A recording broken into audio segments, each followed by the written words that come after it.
thank you very much. It's an honor to have President Zelensky of Ukraine, and we've been working very hard, very close. So we've actually known each other for a long time. We've been dealing with each other for a long time, and very well. We had a little negotiation spat, but that worked out great, I think, for both countries, I think for the world, actually, beyond both countries. And we have something that is a very fair deal, and we look forward to getting in and digging and working and getting some of the rare earth.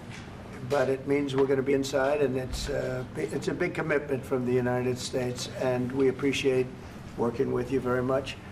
And we will continue to do that. We have had some very good discussions with Russia. I spoke with President Putin, and we're going to try and bring this to a close. It's something that you want and that he wants. We have to negotiate a deal, but we've started the confines of a deal, and I think something can happen. The big thing is the number of soldiers, mostly at this point, but soldiers being killed. You're losing thousands of soldiers. So on both sides, we're losing a lot of soldiers, and we want to see it stop, and we want to see the money get put to different kinds of use, like rebuilding, and we're going to be working very hard. But we've had a lot of very good conversations. I will say, until we came along, the Biden administration didn't speak to Russia whatsoever. They didn't speak to anybody. They just allowed this to continue. And I will say that, I'll say in front of you, you've heard me say it 1,000 times, if I were president, this war would have never happened. We would have had a deal negotiated for you without having to go through what you've gone through.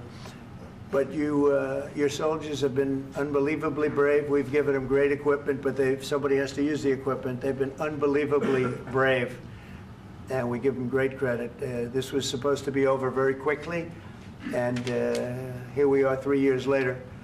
So I give tremendous credit to your generals and your soldiers and yourself, in the sense that it's been very hard fighting, very tough fighting. They're great fighters, and you have to be very proud of them from that standpoint. But now we want to get it over with. It's enough, right? We want to get it over with. So it's an honor to have you here. Thank you very much for coming. We're going to sign the agreement at the conference in the East Room in a little while, right after lunch. And we'll be having lunch together. We're also discussing some other things, and we appreciate everybody being here. It's somewhat of an exciting moment, but the really exciting moment is when they stop the shooting and we end up with a deal. And I think we're fairly close to getting that, and an honor to have you. And please, you'd like to say something? Yeah, thank you so much, Mr. President. Thank you for invitation. And really, I hope that this first document will be first step to real security guarantees for Ukraine, our people, our children. I really count on it. And of course, we count that America will not stop support. Really, for us, it's very important to support and to continue it. I want to discuss it with details further during our conversation, and of course, the infrastructure or security guarantees. Because for today, I understand what Europe is ready to do. And of course, I want to discuss with you what United States will be ready to do. And I really count on your strong position to stop Putin. And you said that enough with the war. I think that is very important, Ben, to say these words to Putin at the very beginning of war, because he is a killer and terrorist. But I hope that together we can stop him. But for us, it's very important to, to save our country, our values, our freedom and democracy, and of course, no compromises with the killer about our territories. But it will be later. And of course, what I wanted, we spoke about it by phone with you, about the drones production. We have very good drones production. I think the best one in the world for today, because of the war. Yes, and of course, we need very much the air defense. You have the best air defense in the world, and really you helped us under attacks of Russians. And I want to speak how we can exchange the licenses. We're open to share the licenses of all our drones with you, of course, with the United States. And we need licenses for quick production of air defense. Even after the war, we need our nation to be calm, that we are secure. So that's why we need this air shield. And of course, about this I want to speak about the contingents. I think that France and UK already spoke to you, and we know that Europe is ready, but without the United States, they will not be ready to be as strong as we need. And the last point, last not least, about exchange, about our people and children.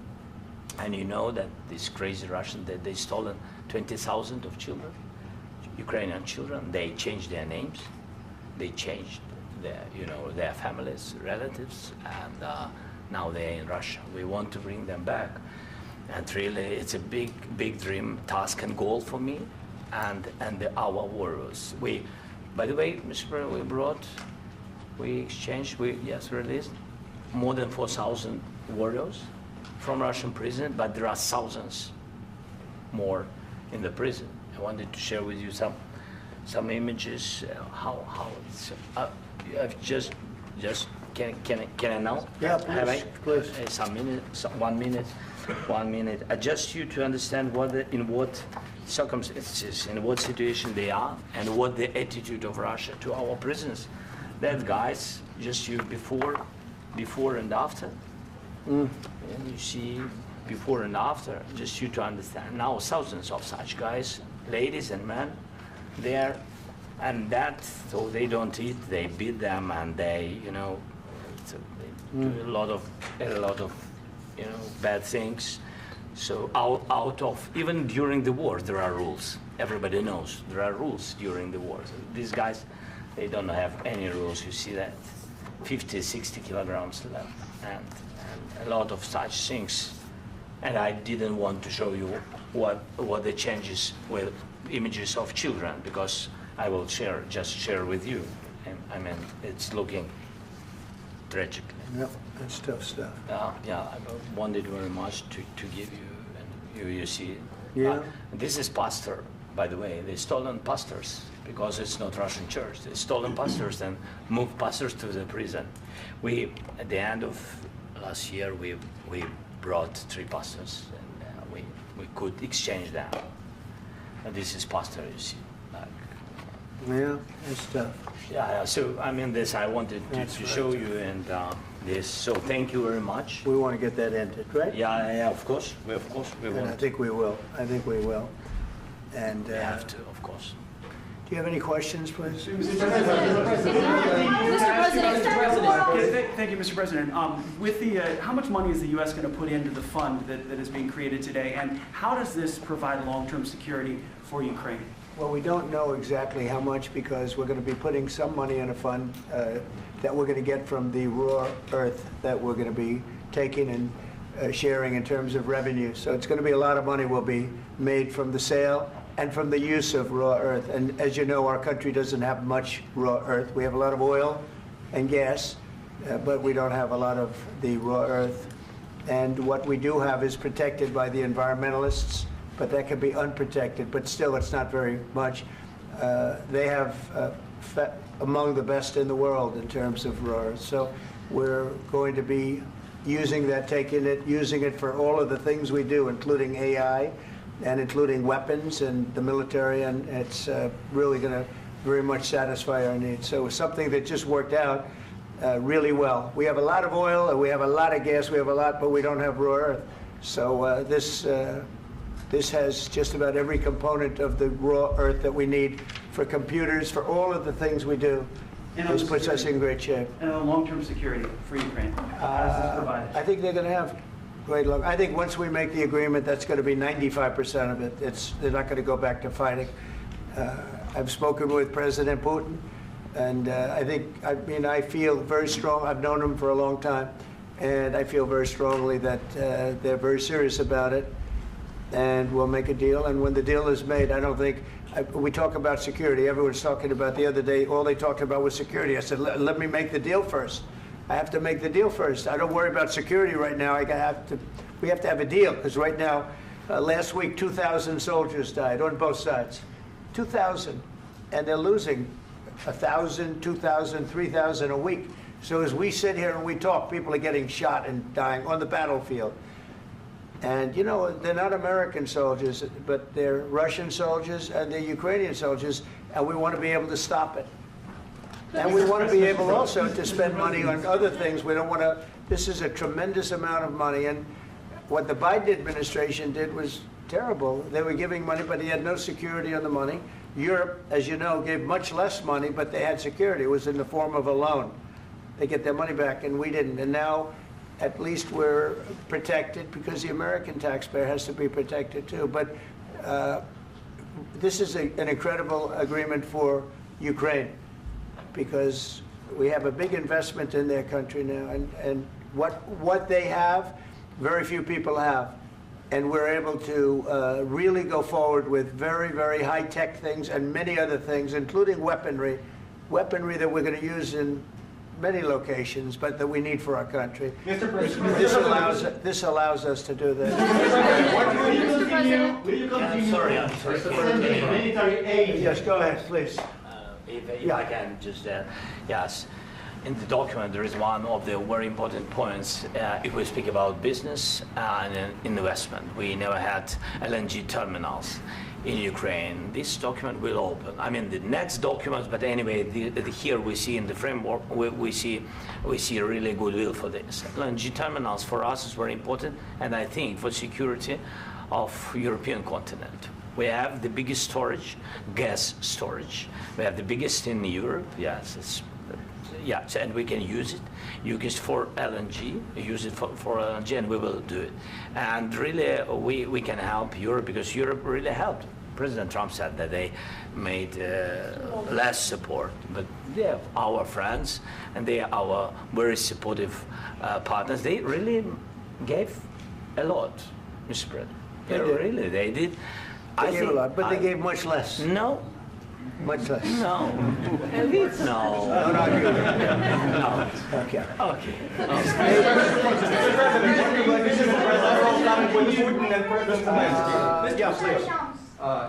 Mr. President Trump, you have repeatedly called the deal with Ukraine as a historical one. And as a President of the United States, you make historical decisions in other issues which affect America and other world. So what place in the world history do you want to take? And do you associate yourself with any famous historical figures? Yeah, I'd say George Washington, Abraham Lincoln.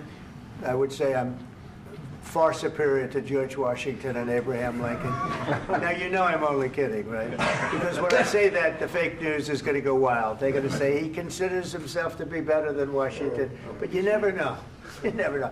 I don't compare myself to anybody. I'm here to do a job.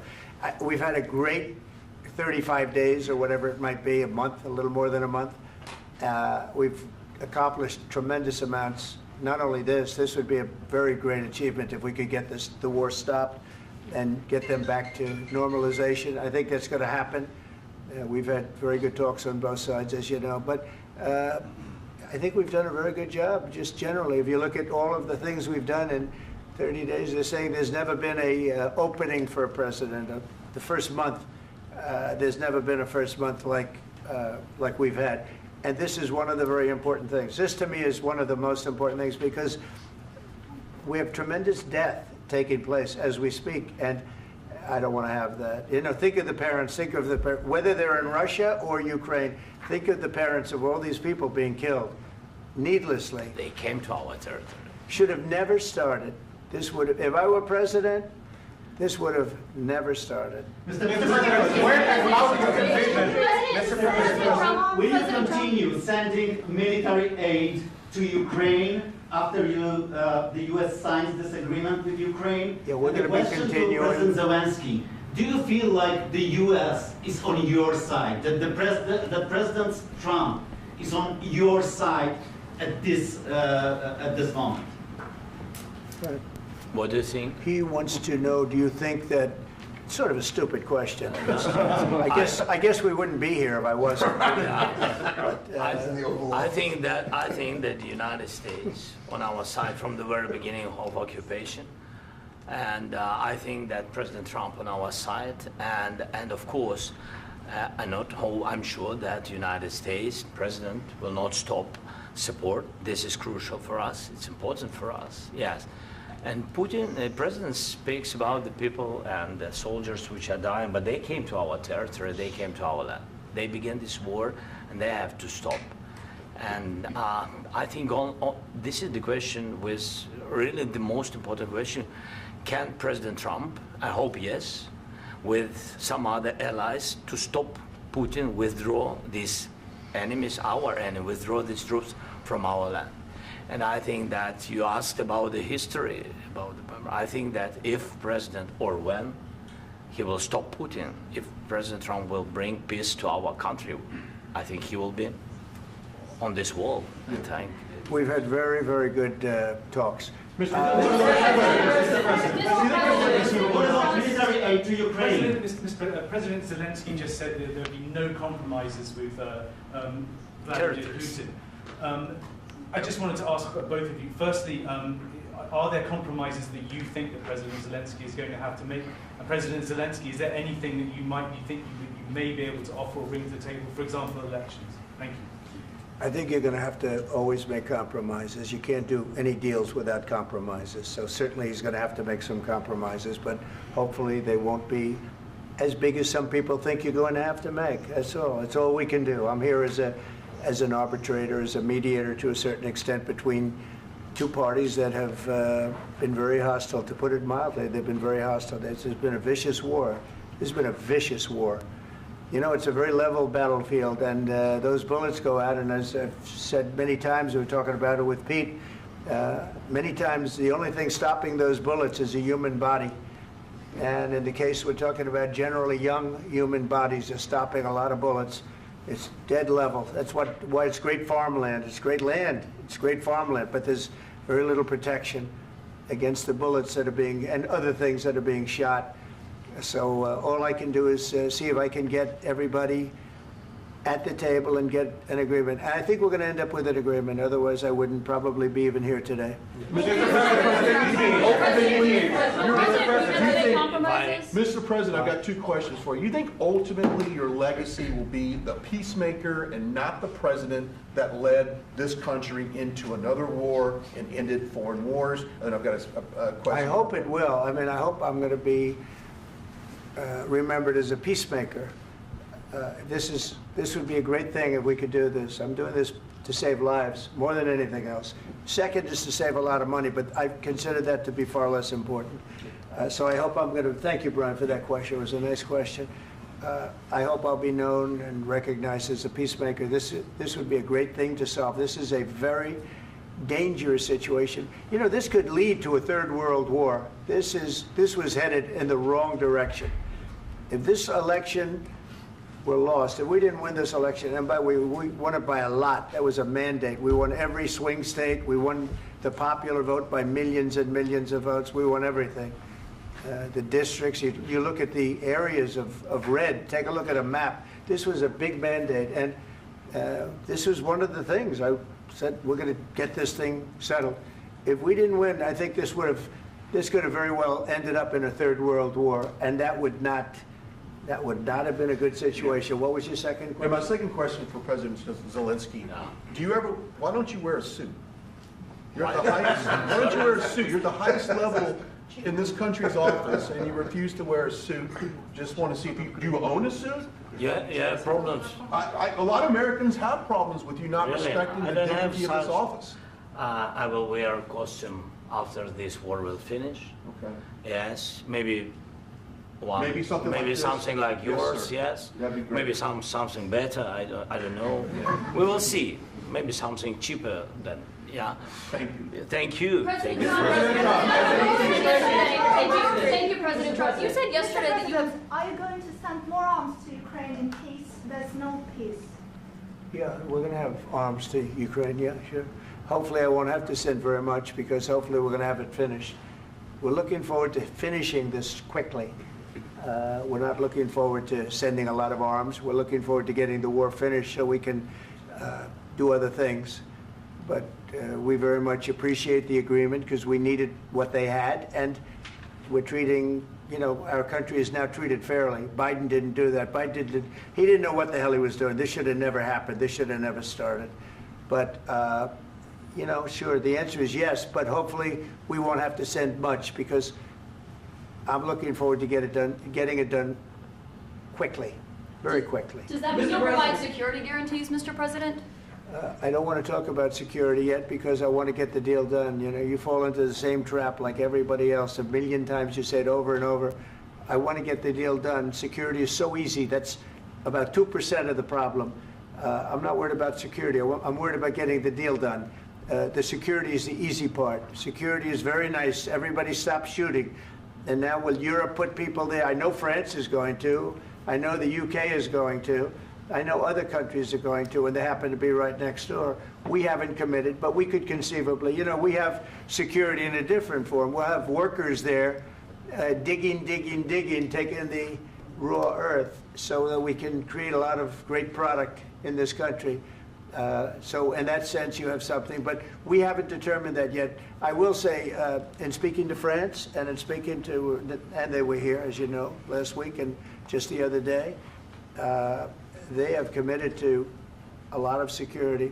I don't think you're going to need much security. I think once this deal gets done, it's over. Russia's not going to want to go back, and nobody's going to want to go back. When this deal ends, I really believe this deal is going to be over. Question? Yeah, please go ahead. Go ahead. Thank you, Mr. President, thank you. You had hosted Macron and Keir Starmer at the White House this past week, both of whom praised your courage and conviction to lead the pathway towards peace. Yes. Part of that involved, though, re-engaging Russia in diplomatic relations, something that previous leaders lacked the conviction to do so. What gave you the moral courage and conviction to step forward and lead that? Well, I love this guy. Who are you with? One American News, sir. Well, that's why I like him. One American News does a great job. I like the question. I think it's a very good question. It's a pathway to peace. It's a pathway to getting something solved. And I feel that as the head of this country, I have an obligation to do that. Plus, you know, we're very much involved. We got involved. It's too bad we got involved, because there should have been no involvement, because there should have been no war. And there shouldn't have been October 7th. That would have never happened. As you know, Iran was broke. They had no money to give to Hezbollah. They had no money to give to Hamas. They were stone cold broke. And then under Biden, they became rich as hell. They went from no money to $300 billion in a period of 4 years. And they gave a lot of that money away, and you see what happened. And that's a real mess also that we hope to be able to solve. But no, I appreciate your question very much. I feel I have an obligation to try and do something to stop the death. If I can answer, yes, if I can answer, Please, sorry, go ahead. please. And I do like your clothing, by the way. Yeah, really? Even though I think he's a great guy, by the way. But I don't know if you two like each other. But you know what?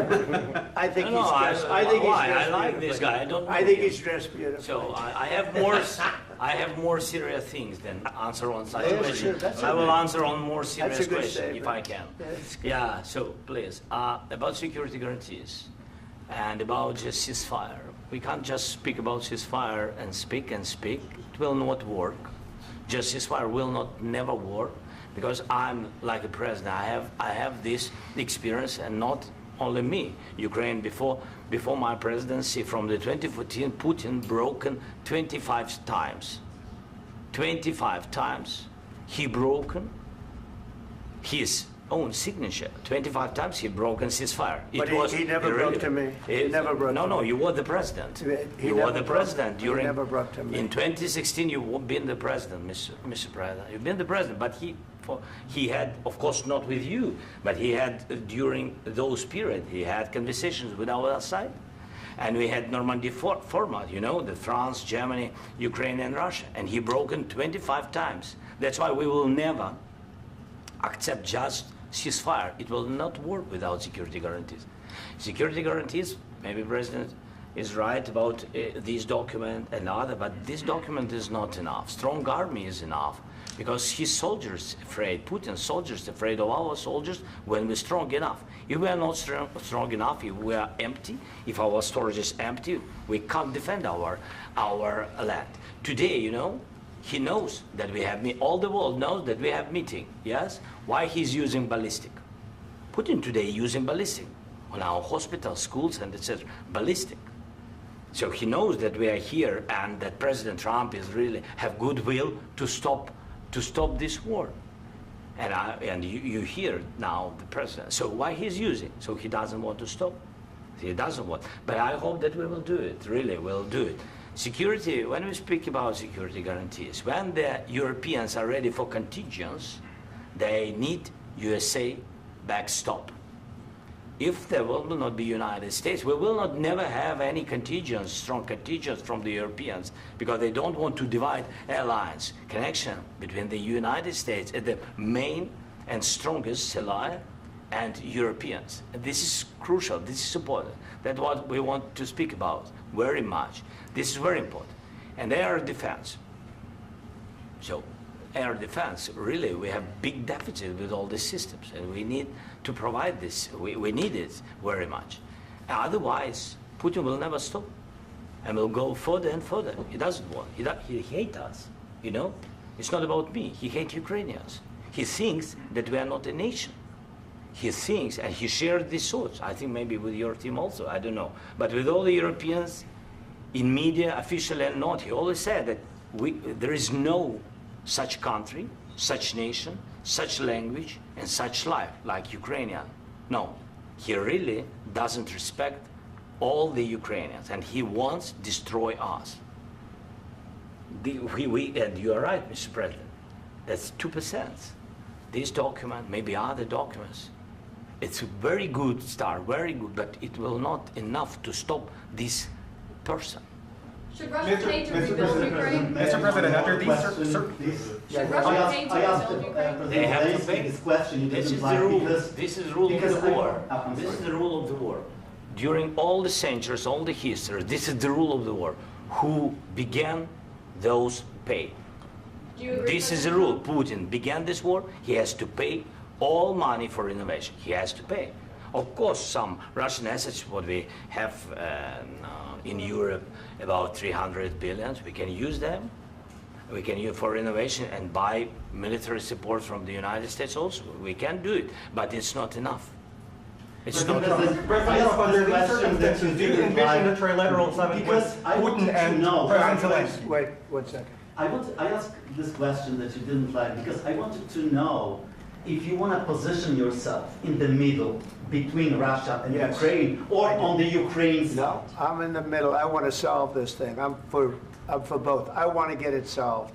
And it's wonderful to speak badly about somebody else, but I want to get it solved. If we can solve it, great. If we can't solve it, they're going to have to fight it out, and who knows what's going to happen. But I want to see it get solved. May I follow up? One more question about U.S. troops in Europe. After Russian invasion of Ukraine, your predecessor sent additional troops to Eastern Europe, including Poland, my country. Yeah. Are you committed to keeping these troops on the eastern flank of NATO in the future? I'm very committed to Poland. I think Poland has really stepped up and done a great job for NATO. As you know, they paid more than they had to.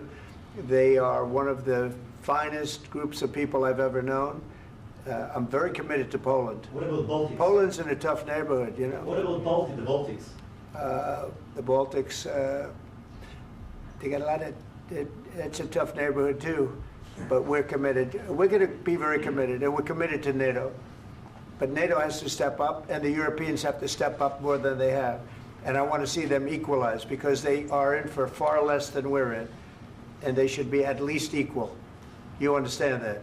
Why is the United States, we have an ocean in between, why is the United States in for so much more money and other things as Europe? With that being said, and as you said, they've also been obviously very helpful, but we have put in far more than they have, and I think they should equalize.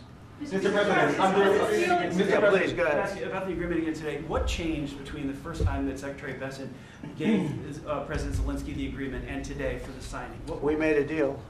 So What was the I'm just- deciding factor? I'm a business person. We made a deal. That's what changed. Along with minerals. I didn't think we were going to make a deal, and We ended up making the deal, so that changed. Mr. President, what and how do you envision a trilateral summit with President Zelensky and Putin? I don't know, under but these well, they circumstances? don't like each other, I can tell you that. Okay? They do not like each other. This is not a love match, and it's unfortunate. That's why you're in this situation. The United States should not have allowed this to happen, okay? The United States, run by a man that didn't know much, I'm going to be very nice, run by an incompetent person, very incompetent person, should never have allowed this to happen. I've stopped wars. I've stopped many wars. My people will tell you, I stopped wars that nobody ever heard about. I stopped wars before they ever started. You can look at some of, I could give you a lot of nations that would tell you right now they were probably going to war. I could tell you right now there's a nation thinking about going to war on something that nobody in this room has ever even heard about. Two smaller nations, but big, still big. And I think I've stopped it. But this should have never happened. Mr. President, Sorry, just a second. About any negotiations. First of all, I want really to tell you, and I think that everybody understands that Ukraine, more than Ukrainians, nobody wants to stop this war. But at the future, any negotiations, it's understandable that two sides of the war, not Russia and the United States, because this is not the war between Russia and the United States. This is war of Russia against Ukraine and Ukrainian people. So these two sides will be at the anyway will be at the negotiation table. Then of course United States, like the strongest partner of the Ukraine, and of course Europe. I think Europe is very important. I want to speak about it with the president. Yes, Europe is very important for us because we really defend Europe for today. All Europeans really recognize that we are defending the line, and they have real life, and our people are dying. That's why they helped us. And also, it's about the NATO. Yes, between, like the president said, you have big, nice ocean. Yes, between us. But if we will not stay, Russia will go further to Baltics and to Poland, by the way. But first to the Baltics. It's understandable for them because they've been in the USSR. You know, they've been one of the republics of the USSR, and Putin wants to bring them back to his empire. It's a fact. And when he will go there, if we will not stay, you will fight. Your American soldiers, it doesn't matter, do you have ocean or not, your soldiers will fight. Mr. President, would you be willing to visit Ukraine, maybe Kyiv or Odessa, which is known to be a 30-year-old Black Sea? It was my question. I'm sorry. I don't want to talk about Odessa now.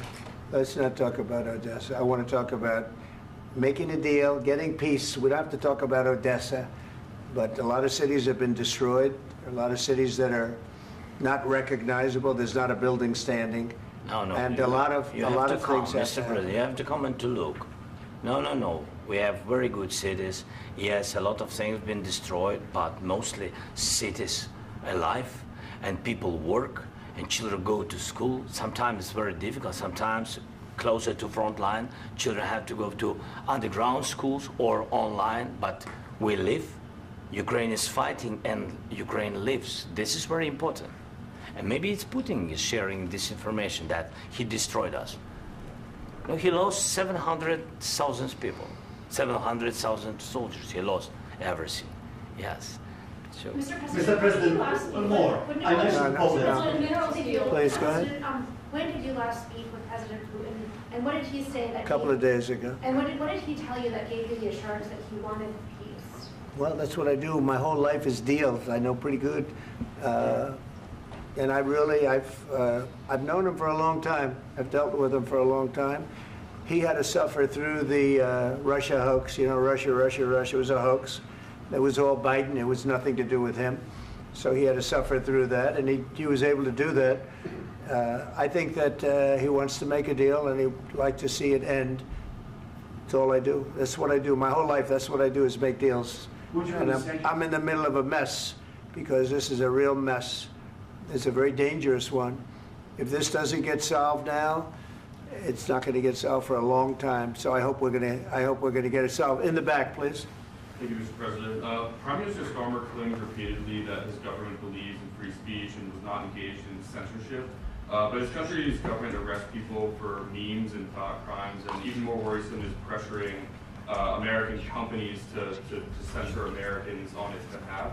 How can he be a reliable, trustworthy partner when he says things that are demonstrably false on such an important topic? Well, we actually spoke to him about that yesterday, and we thought they took it very, very much too far. JD was very strong on it, so was I, so was Marco, and we've been speaking to him about it. Marco, would you like to say something about that? Yeah, we have concerns, obviously, with the conduct of theirs, particularly as it impacts Americans. And there's real concern that American speech, which is online, could fall into the hands of British or any country's jurisdiction. And so this is a point the Vice President made at Munich, and I think it's a very compelling one, that what unites us with Europe, as much as anything else, is these shared values, and one of them being free speech. And so if Americans are threatened by it, we're going to need to take action in that regard. Mr. President. It's actually a very important question. We spoke about this in detail with the Prime Minister, the Foreign Secretary, and others at lunch yesterday. And I know that Secretary of Commerce Lutnick followed up in private meetings last night. This is really important. We believe Americans have the right to speak their mind, even if we in this room disagree with them. They have the right to speak their mind in the public square, which is often online these days. And we're going to defend that right as it pertains to American companies and American citizens vigorously if we have to. I do think that under the President's leadership, we're going to find common ground with our friends in the UK on this question, but it remains to be seen. The principle that will guide us is we believe in free speech in this country, and we'll fight for it for American citizens. Mr. President, on the deal, is there any other oil and gas component to the deal? Is it all critical? A little bit. We'll see. On LNG? But we're not really looking for that so much. We got a lot. We have more than anybody in the world, by far. So no, we're not talking about it too much, but a little bit. I think it affects also, but for the most part, no. And sir, is there any agreement from Ukraine to purchase U.S. LNG as part of the deal, or is that on the table at all? No, we don't need that. Mr. President, I just wanted to ask you about, you just mentioned that you'd spoken to Vladimir Putin a couple of days ago. Just to be clear, that's a new call, not the one that you were I've spoken to him on numerous occasions. Okay. And how was the latest call? What did you discuss? How did it go? Are you serious with that question? I am. I'd love to know. It went well. I think we're going to have a deal.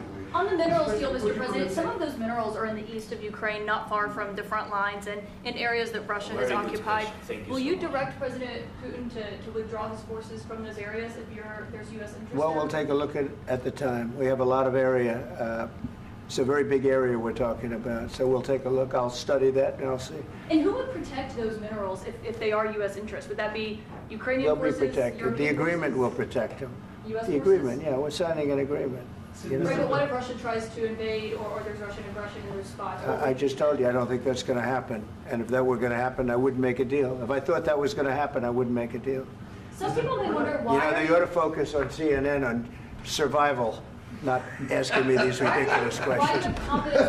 Focus on surviving, because CNN's got such low ratings. I don't think they're going to survive. Let's go. Please, go. I already mentioned Poland. Poland was under Russian control for decades after the Second World War. When I was a kid, I looked at the United States not only as a most powerful country, richest country in the world, the country that has great music, great movies, great muscle cars, but also as a force for good. And now I'm talking with my friends in Poland, and they are worried that you align yourself too much with Putin. What's your message for them?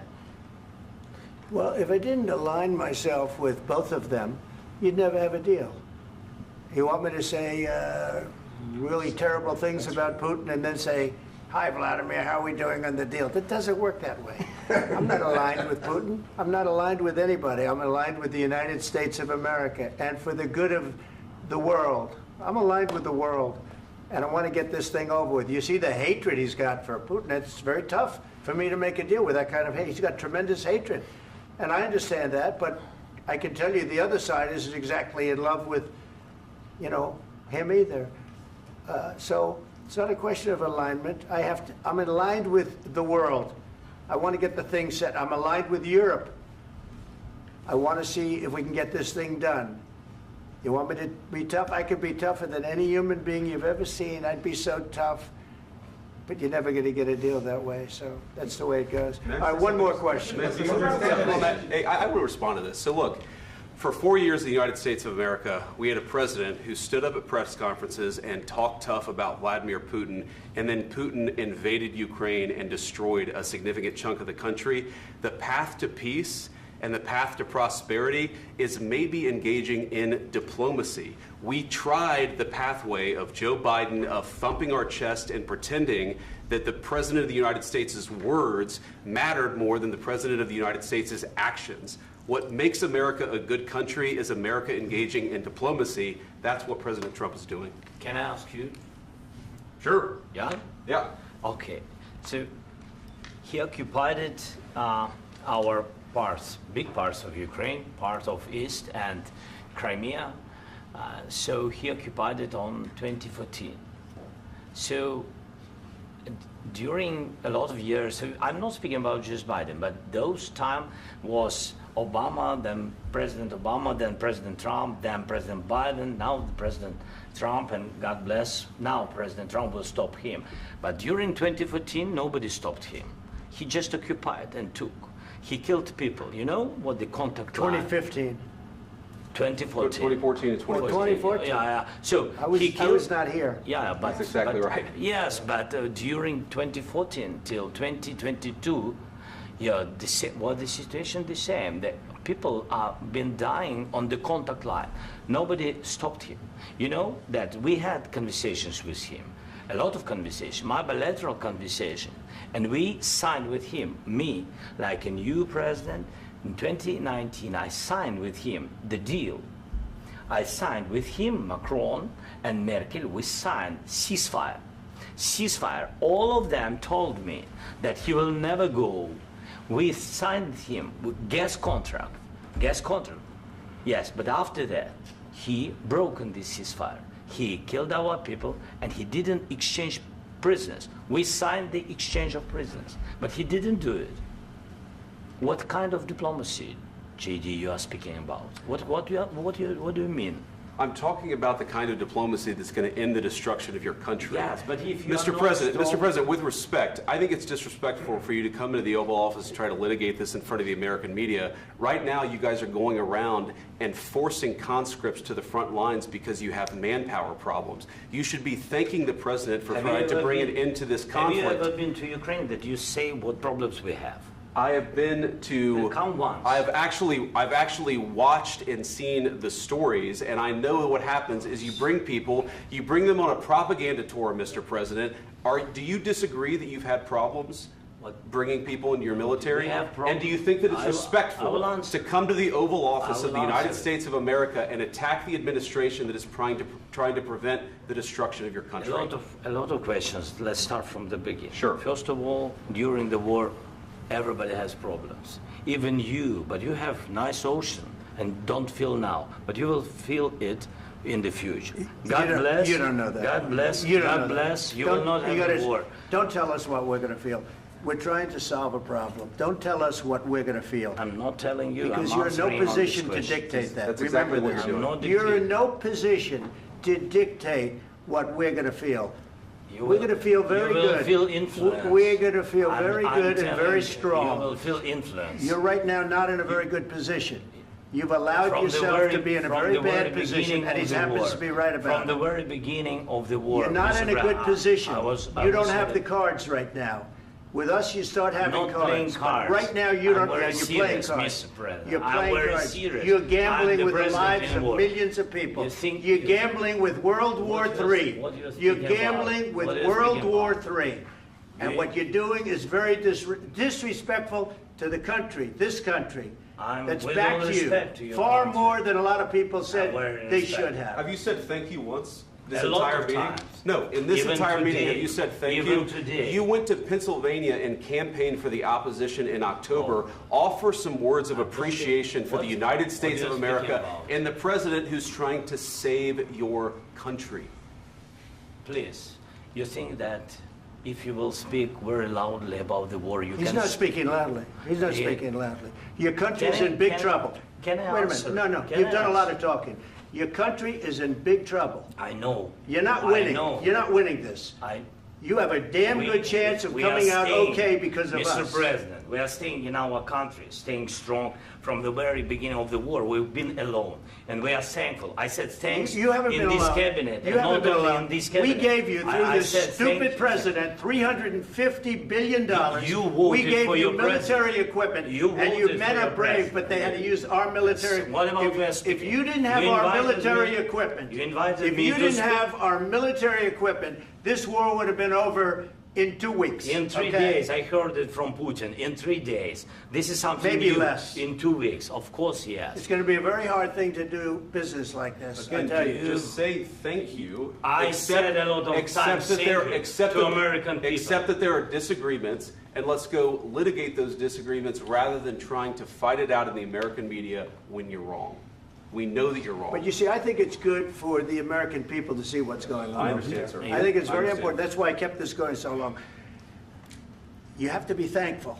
You I'm- don't have the I'm cards. thankful. You're buried there. Your people are dying. tell you You're again, running I low know. on soldiers. Don't- Listen, don't please, you're running Mr. low on President. soldiers.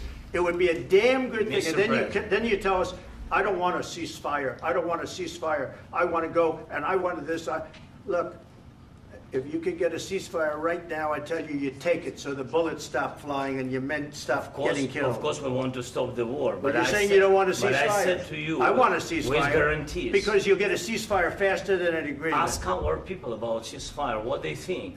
That wasn't it doesn't with matter me. for you what That what wasn't this with me. nation- it That was wasn't with you. a guy named Biden, who was not a smart person. This That is was your, with, this that was is with your Obama. president. It was your president. Excuse me. That was with Obama, who gave you sheets, and I gave you javelins. Yes. I gave you the javelins to take out all those tanks. Obama gave you sheets. In fact, the statement is, Obama gave sheets and Trump gave javelins.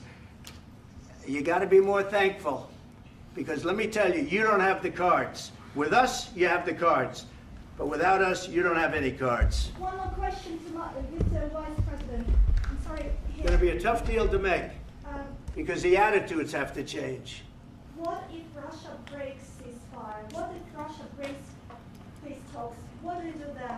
I understand that it's a heated conversation right now. What are you but saying?